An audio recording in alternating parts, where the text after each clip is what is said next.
Welcome back to another session of Event Advice. I've got Will Custard with me, our Chief Product Officer.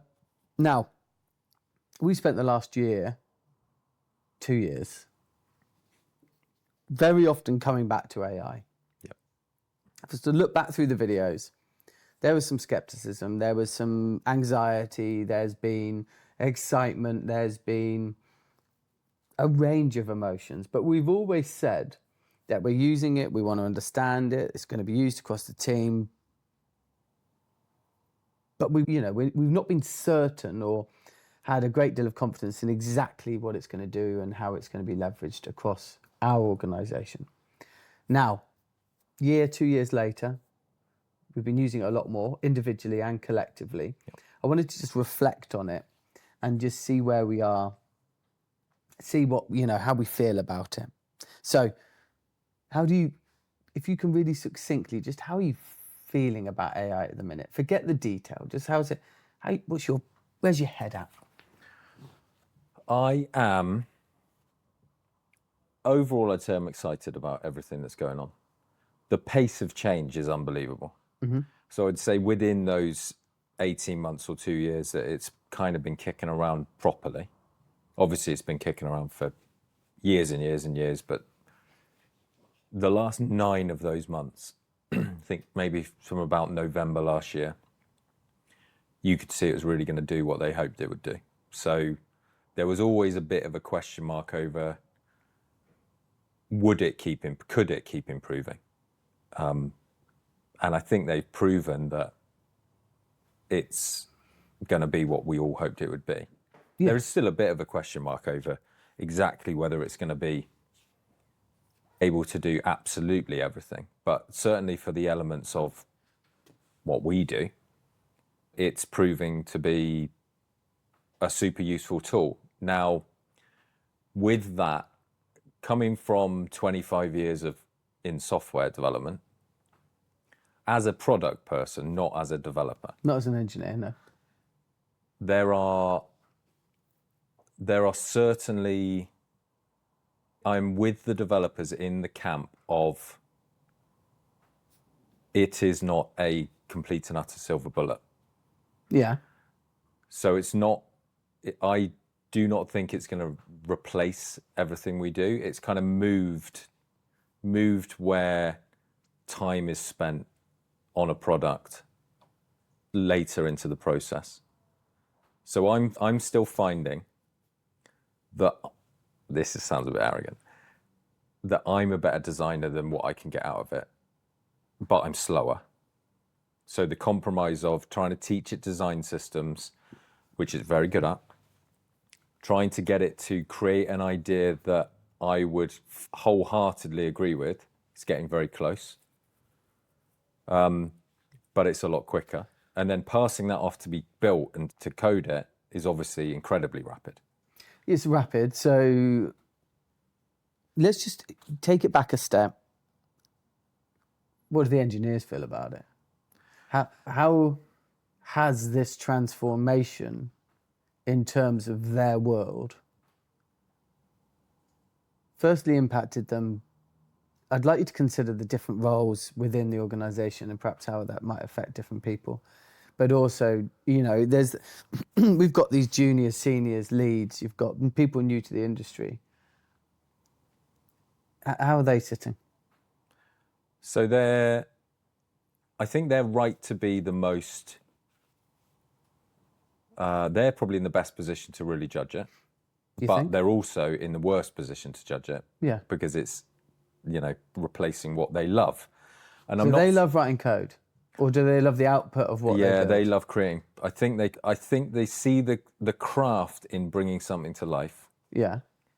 Is in the detail of solving the problems in the code along the way.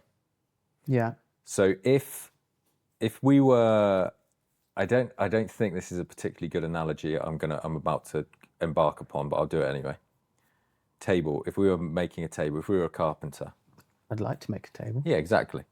You can see that the value in it is the hours you pour into designing what you're going to do, adjusting things, chiseling out the little details, and then You can producing tell the thing at the end. difference between a homemade, a personally crafted joinery compared to machine fabricated. So I Yeah, suppose exactly. It's a reasonable analogy. So the two different carpenters there. One is the carpenter that does everything themselves from scratch with machinery, and then the other guy is the factory guy who's checking things coming off a production line of IKEA chipboard wardrobes and tables and things. The difference there is material rather than quality.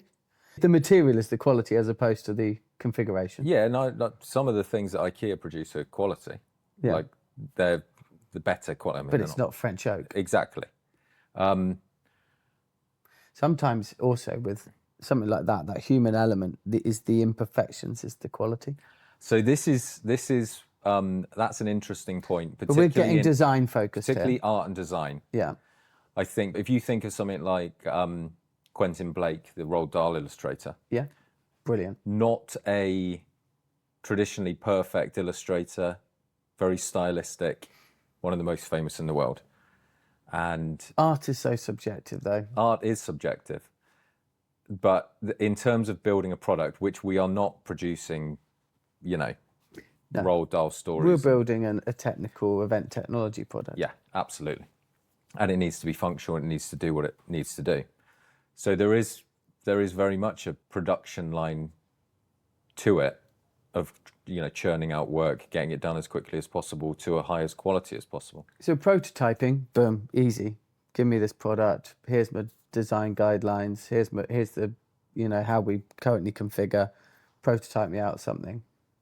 And I know what you say about you being a better designer than the output you're getting. That's got to make life easier, no? It makes life different. Yeah. So rather than, it's like having a super talented junior who's green behind the ears. So they're better than you, but they need more guidance. So you're spending all your time guiding and re-prompting or talking to it, or amending things slightly how you would want it to be in your mind. Same with coding. They have moved the code is generated quickly, but it means you've moved that to security, guardrails, review, making sure that you're putting things in, the plan is right to start with. This is super rapid now rather than elongated. And then the review is, you need to be longer and more careful with what you're releasing. So, and these elements will contract as well. So, it is going towards a point where the whole thing is going to be more rapid. But at the moment, you do need to build up that trust particularly in a brownfield site like ours, where we've already got millions and millions of lines of code, and there's a lot of complexity there, and there's a lot of security, and there's a lot of things we have to do before we release anything into the platform. If you're starting from scratch and you're building something, then we would definitely just use AI. We already use our developers are still 80% of their code, 86%, but we're only really code. seeing a 20% uplift in speed. Yeah. So I need more. Yeah, it just shows that you're kind of just moving the bottleneck further down, and what it means is But that's going to change, right? So let's look at the errors, because the devs constantly say to me, we make less errors than AI, which means that we can test quicker. Yeah. And we can release something quicker, even though the build takes longer. Mm-hmm. That's not going to be the same in a month's time, 2 months' time. It will make less and less. It's going to learn. It's going to get better. It's going to make less errors. Yeah, I mean, you're right. The way that it looks like it's going is it's going to get better and better. And and I'm just playing devil's advocate here, why is an engineer a better prompt engineer than a non-engineer? Like, I've spent my life solving problems. I know how to logic stuff out. I'm really good at it. It's when something goes wrong. It's trying to figure out what went wrong. So when something, I experience it myself all the time because I'm trying to do more front-end work. So I'm redoing the marketing site in AI. Yeah. Getting it to build HTML and CSS and JavaScript in AI for me. Mm-hmm.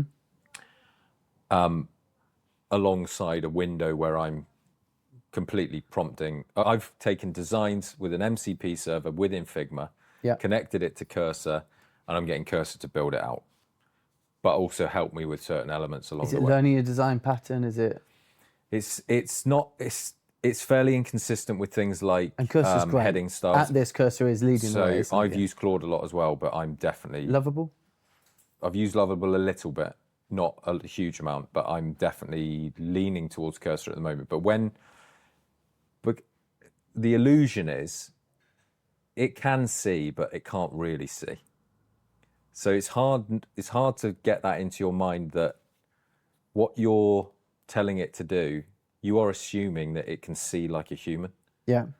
And sometimes it just can't. So you need to keep telling it, no, that element is still not there, or that element is still not right, please.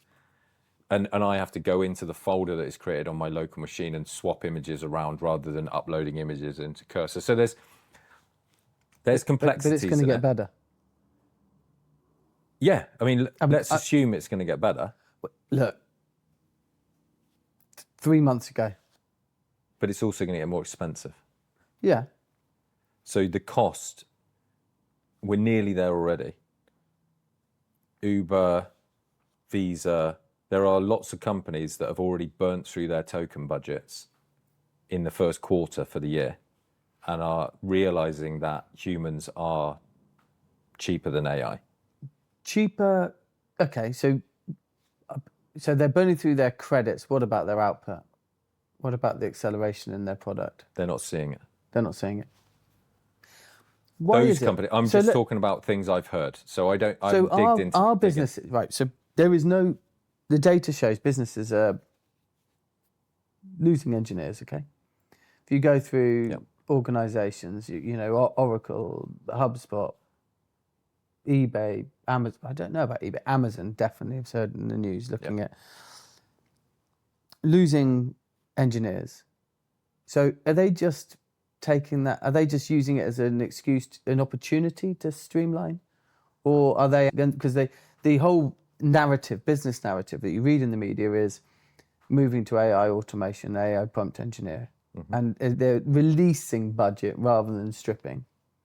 Yeah. So these are the biggest business in the world doing it. Why are they wrong? And yet our engineers and, you know, other small business engineers right? They're not. Our engineers, we're not right.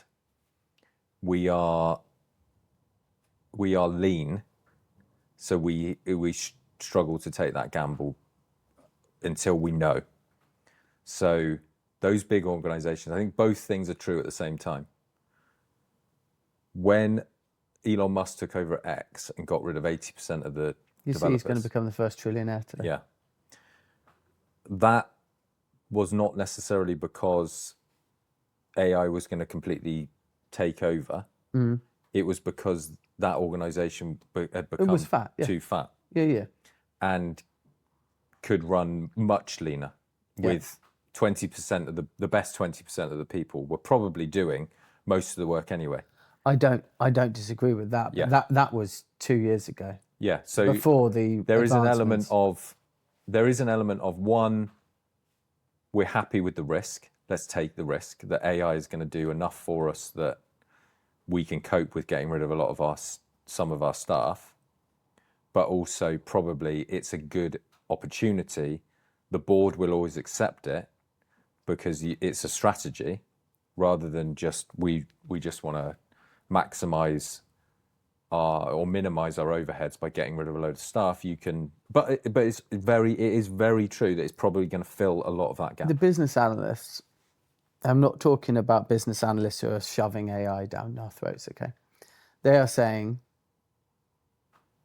hedge your bets. Yeah. They're saying, you know, keep implementing AI to accelerate development. You said 20%.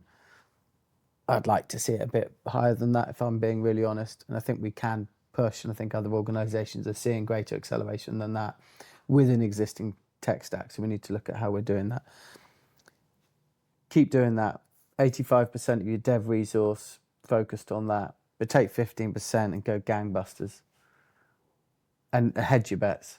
Oh, look, definitely the organisations a section of their team to just concentrate on AI projects and getting the best out of AI. That's definitely I'm fully on board with. That's the right thing to do.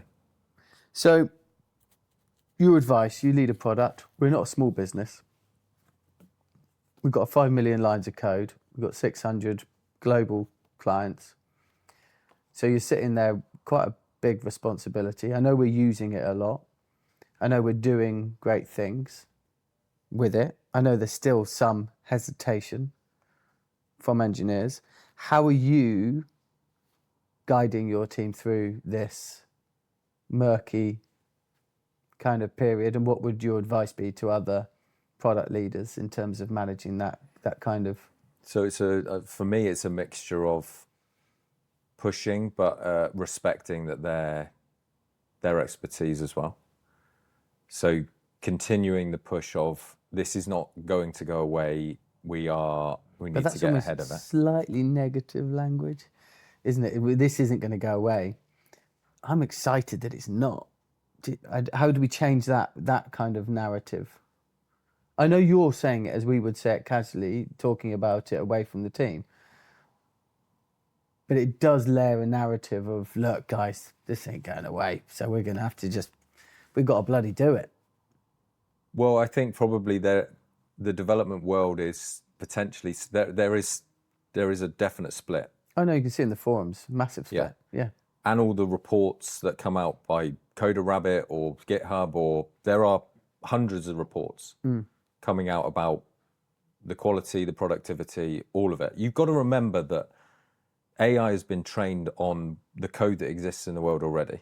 Yeah. And most of the code that exists in the world already is garbage. Yeah. So I don't want to come across like I'm also resistant to it, because I'm honestly... We're not resistant. 86% of our code is being written by AI, so we're not resistant to it. But what I would say is, there will also be a lot of snake oil salesmen out there at the moment, riding the wave of fear that everyone's miles behind. I flipping love snake oil, mate. Yeah. You should see my yeah. Your cupboard is full of snake oil. Yeah, I mean, it's just, it's ridiculous. But it's a scary landscape, particularly when you've got developers that are a little unsure about what it means for the joy that they took from their job in the first place. So going back to the analogy, you've gone from a crafts person producing products to a person that is managing people doing that work. So you've almost taken yourself out of the day-to-day, I'm creating this thing, and look at the thing I created at the end of it. But that's why I asked. That's why I asked at the start. Where is the joy? Is the joy in the actual building of something, or is the joy in solving a problem? Because commercially, a business that is only focused or primarily focused on solving a problem is a business that's commercially viable. So it's like... But you're not solving that problem. No, I know. I'm not. No, I'm not talking about you. One is not solving that problem. No, I know. But the creating wireframing how you solve something and then being able to accelerate it, being able to get it done quickly, is solving a problem quickly, isn't it? Being able to solve problems quickly is absolutely critical, and that's what AI is supposed to accelerate. Yeah, but the hours of solving that problem have gone in the wireframing. Yeah. It's the to and fro between that wireframe, which is, this is the problem I'm trying to solve, and the wireframe is you might only see the output of it at the end, but there's probably 20 different ideas that have changed throughout that to get to the final wireframe that is going to go and be built for the product. Are you not finding, though, that when you're using it, it's kind of understanding of a problem is frighteningly accurate and detailed? Yeah, yes. So I think the ideation is almost where I'm seeing it being most accurate and most enlightening. I mean, as long as you can, this is why prompt engineering is where it's all at, isn't it? It's being able to quickly get to a point where you get something that's really tangible. But that's the thing I feel it's getting better and better at, quicker and quicker. Yeah, the deep thinking, the research, the evaluating an idea, is this worthwhile for your business? What is the problem you're going to solve? And getting AI to interview you to get the questions out of you so it still feels like you're thinking is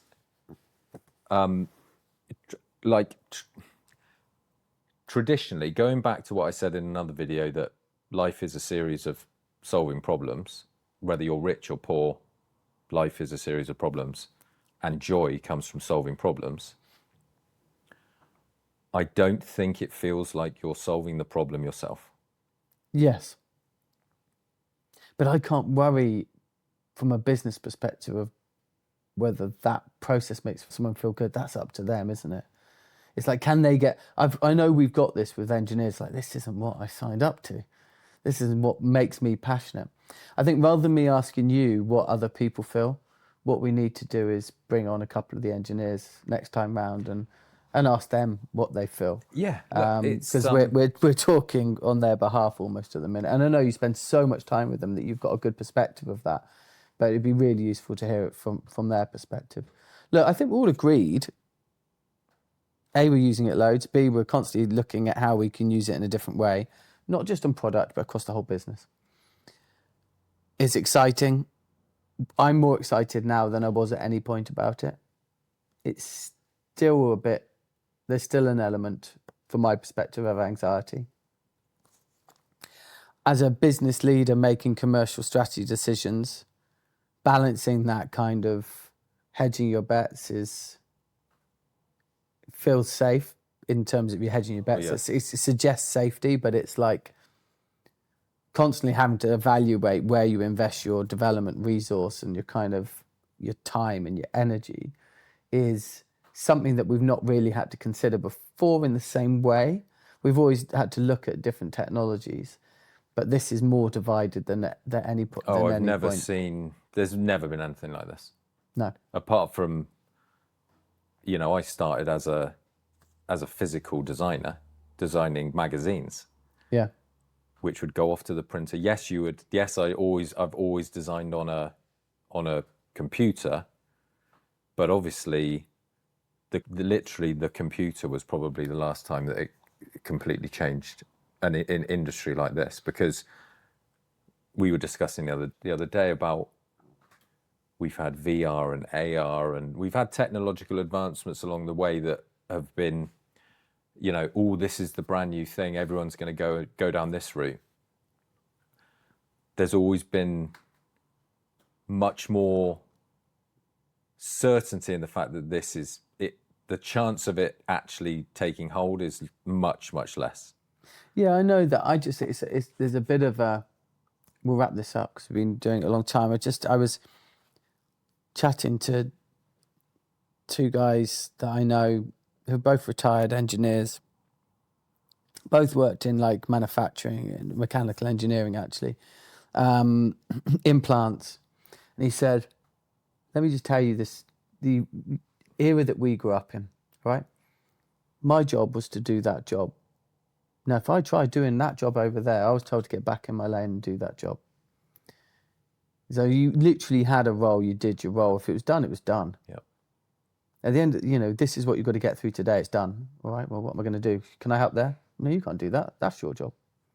He said, we've all come from that society.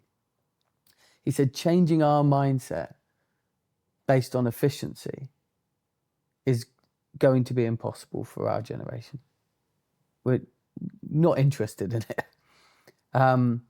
And actually, you see that in our generation as well.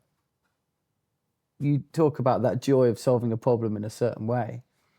That's a mindset change, isn't it? It's very difficult. We're going to lose people who can't adjust. Well, this is where I come across negatively. Is particularly the most talented people who have been used to getting all the credit for That is where your value comes from as a human being. Look at the speed I write this code. Look at the accuracy. People think, look look at how wonderful the thing is I've created, are being devalued across the board. Yeah. And businesses will always favor efficiency over wonderful human talent. I know you're going to. No, I'm not going to object. I'm not talking to about it. crowd comms. I'm talking businesses in general. I completely agree with you. In the economic climate we have, to be commercially viable, you have to be efficient. Yeah. And that's, the rightfully so, because everything is a business. The CFO probably holds more clout than the COO. So what I'm saying is, if those people feel like they do not get that credit anymore, they don't feel like it's actually their work deep down, they might leave the industry. Now, I don't think there's another industry for them to go to, unless they completely retrain or the joke in tech is usually a goose farm. Like you just want to go and... Coffee shop. Well, no, that's the other thing, is their salaries are big. Well, this is the problem, yeah. So the value in those people is also tied to a lifestyle that they've been able to generate from that talent. I don't know the salaries at a goose farm. Well, what's the analogy? It's probably pretty low. It's probably pretty low. So going and working off-grid, being a digital nomad, van life, all of these things that are popping up across the board, that people are shunning corporate life, is, even not doing computer science degrees at university, not doing the traditional route through education. We might see we lose people, but that might mean we don't need those people. We certainly, if you think of 100% of people doing a role, a proportion of those they're going to be okay. Mm-hmm. They're not going to be wonderful. Same in anything. Same in anything. You've got a big chunk of people who are just they are okay at their job. They're perfectly fine. You need lots of people to do big things. They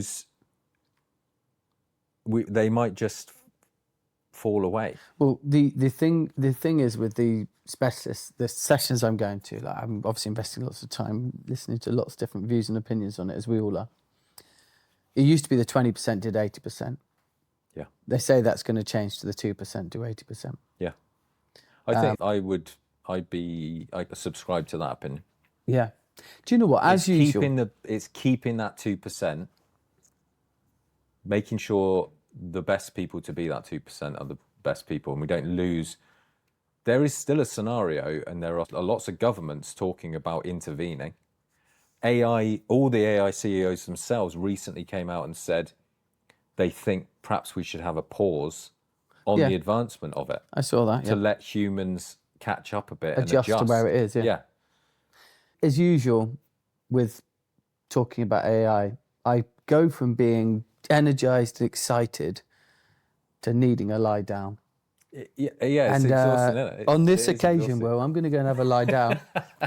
You guys go and have a lie down. Get yourself a cup of coffee.